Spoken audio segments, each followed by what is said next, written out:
Bizikleta Laportuidate aurrei zuzentzako liburu bada, 10 urtetik aurrerako aurrentzako. Eta, proiektu hau orain dela 2 urte jarri nu abian. Bizikleta Laportuidaten etxe azpitikan, eta momentu hortan biziki azarretu nintzen. Era berian, momentu hartan aita izatekotan nintzen, eta orduan bi sentimentu bate austartu zian momentu jakin hortan. Alde batetik zeunden azarre, bizikleta lapurtu zizutelako, eta era berian zeunden ilusioz beteta, emozioz beteta, aita izatekotan nintzalako. Sentimentu horiek askatu nahi nituen. Orduan askatzeko bide bezala iruditu zitzaiten egokia ipuin batea eramatia. Bizikleta Laportuidaten historio hau nire semia edo kontatu. Orduan hortik sortzen da aurrentzako ipuin bat sortzeko ideia.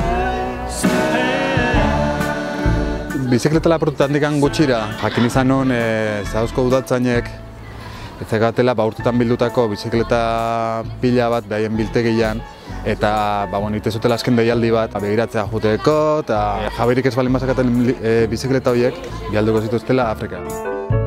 Petatu non ideia polita izango zela irudikatzea nahi Laportuidaten bizikleta hori Afrikara bialdu izan balin bazuten ze gertatuko zen.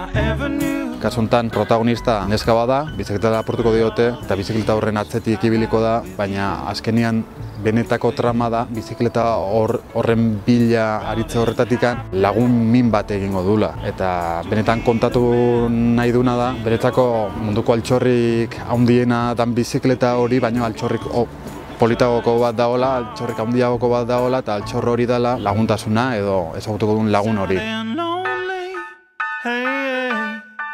Like in an old David Lee Roth song.